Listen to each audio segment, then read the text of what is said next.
बातमीत सत्यता हीच आमची ओळख। धुळे जिल्ह्याचे पालकमंत्री जयकुमार रावल यांच्या हस्ते शहरातील केंद्रीय विद्यालय परिसरामध्ये असलेल्या डोंगर रांगावर 10,000 वृक्ष जातीचं वृक्षारोपण करण्यात आलं आहे।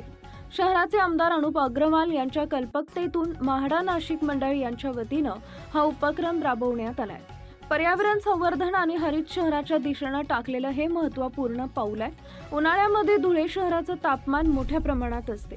या वृक्षारोपणामुळे नक्कीच उन्हाळ्यात याचा फायदा होईल असं प्रतिपादन पालकमंत्री जयकुमार रावल यांनी व्यक्त केलंय। यावेळी माजी संरक्षण राज्यमंत्री डॉक्टर सुभाष भामरे यांच्यासह भाजपाचे पदाधिकारी आणि नाशिक गृहनिर्माण व क्षेत्र विकास मंडळाचे अधिकारी उपस्थित होते। मुख्य संपादक जतीन बोरसे। धुळे जिल्ह्यामध्ये सर्वत्र जनजागृती झालेली आहे। धुळे जिल्हा पूर्वीच्या काळापासून एक निसर्गरम्य असा जिल्हा होता। त्याचं गतवैभव प्राप्त करण्यासाठी साऱ्या लोकप्रतिनिधींनी एक आपलं काम सुरू केलं आहे।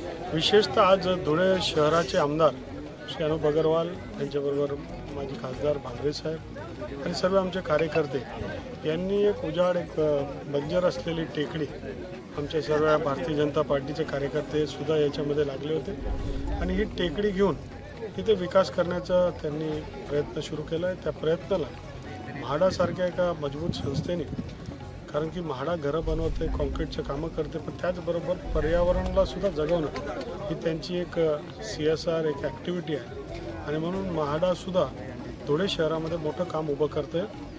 त्यांच्या दोघांच्या विद्यमानाने स्थानिक लोकप्रतिनिधी, त्यांच्याबरोबर असलेले कार्यकर्ते आणि म्हाडा यांच्या माध्यमातून धुळेकरांसाठी एक फॉरेस्ट ट्रॅक, एक जंगलचं पूर्ण 50 एकरवर त्याच्यामध्ये त्यांनी सुरू केलं। पहिला टप्पा 10 एकरचा घन जंगल तयार करून त्याच्या माध्यमातून वॉकिंग ट्रॅक राहील आणि धुळे शहरातल्या लोकांना एक सुंदर ऑक्सिजन पार्क इथे निर्माण होतं। मी धुळ्याच्या तमाम जनतेचं मनापासून अभिनंदन करतो। इथले आमदार आणि त्याची सर्व टीम यांनी हा पुढाकार घेतला, कारण धुळ्याचं टेम्परेचर हे साधारणतः 45-46 डिग्री उन्हाळ्यात असतं आणि म्हणून पर्याय व्यवस्था पर्यावरणाच्या माध्यमातून आपल्याला करायची। हा एक मोठा प्रयत्न त्यांच्या माध्यमातून होतोय।